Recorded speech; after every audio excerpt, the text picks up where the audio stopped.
بسم اللہ الرحمن الرحیم۔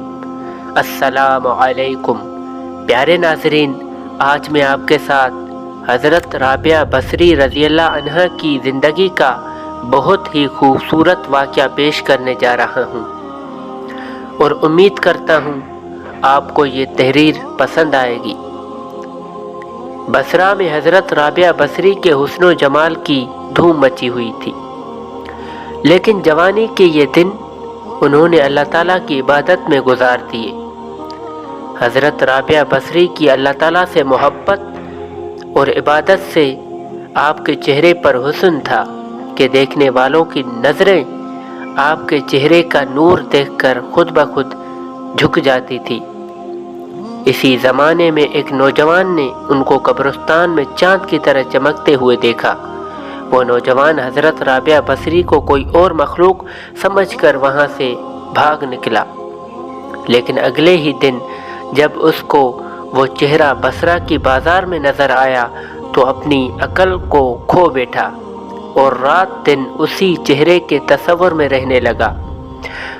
آخرکار وہ نوجوان جب دل سے مجبور ہو گیا تو لوگوں سے حضرت رابعہ بصری کا پتہ پوچھتے ہوئے سیدھا ان کے گھر جا پہنچا۔ حضرت رابعہ بصری فرماتے تھے کہ اپنے دل کے دروازے ہمیشہ کھول کے رکھو، کیا پتہ کس وقت محبوب دل کے دروازے پر دستک دے دے۔ نوجوان نے اپنے دل پر بڑی مشکل سے قابو پایا اور اندر دیکھا کہ چراغ روشن ہے۔ یہ سوچتے ہوئے وہ بنا کسی ہچکچاہٹ کے گھر کے اندر داخل ہوا کہ حال دل سنانے میں کیا حرج ہے، زیادہ سے زیادہ انکار ہی تو ہوگا اور واپسی کا دروازہ تو کھلا ہی ہوا ہے۔ وہ یہ سوچتے ہوئے اندر داخل ہو گیا۔ گھر کے اندر کوئی نہ تھا اور رونے کی آواز آ رہی تھی، جیسے زارو قطار کوئی رو رہا ہو۔ نوجوان سیڑھیاں چڑھتے چڑھتے چھت پر چلا گیا۔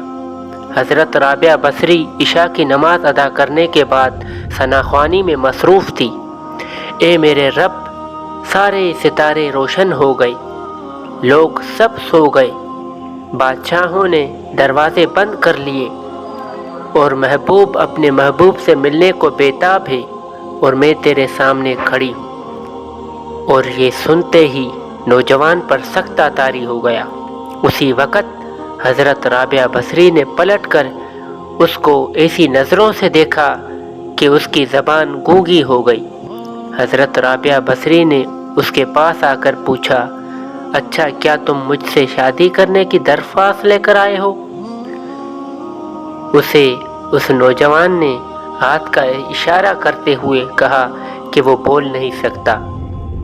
اس کے بعد حضرت رابعہ بصری رضی اللہ عنہا نے فرمایا، آیا کہ تم جس طرح تیری زبان خاموش ہو گئی ہے، اگر تم چاہتے ہو کہ تمہارا دل خاموش نہ ہو تو جس راستے سے آئے ہو اسی راستے سے واپس چلے جاؤ۔ نوجوان صرف اپنی آنکھوں سے اشارہ کر کے یہی کہہ سکتا تھا کہ خدا کی نیک بندی میں تیرے مرتبے سے واقف نہ تھا، مجھے میری زبان واپس لوٹا دے، مجھ سے بہت بڑی غلطی ہو گئی، مجھے معاف فرما دے اور مجھ سے لا علمی میں یہ سب کچھ ہوا، اور غلطی ہمیشہ قابل معافی ہوتی ہے۔ اس کی آنکھوں سے آنسو نکلتے ہوئے دیکھ کر حضرت رابعہ بصری نے فرمایا، نوجوان، اگر تم نے میرے ساتھ کوئی زیادتی کی ہوتی تو میں تجھے معاف کر دیتی، میں نے خود کو اللہ تعالیٰ کے حوالے کر دیا ہے، اب یہ میرا نہیں بلکہ تیرا اور میرے رب کا معاملہ ہے، اور اگر تم نے معافی مانگنی ہے تو میرے رب سے معافی مانگ، اور اگر تم نے سچی دل سے معافی مانگی تو شاید اسی بہانے سے اللہ پاک تجھے دوبارہ آواز عطا فرما دے۔ یہ فرمانے کے بعد حضرت رابعہ بصری نماز کے لیے کھڑی ہو گئی۔ وہ نوجوان رونے لگا اور سجدے میں گر گیا۔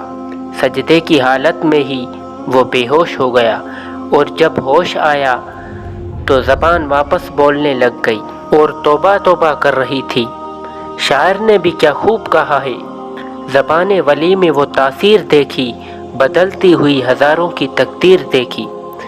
اس کو آپ دوسرے دوستوں تک بھی شیئر کریں، اور اگر مجھے بولنے میں کوئی مجھ سے غلطی ہو گئی ہے تو پیارے دوستوں میری اصلاح کرنے کے لیے مجھے کمنٹ میں بتا دیں تاکہ میں اس کو ٹھیک کر سکوں۔ اللہ تعالیٰ ہم سب پر اپنا کرم فرمائے اور ہمیں برے کاموں سے بچنے کی توفیق عطا فرمائے۔ آمین ثم آمین۔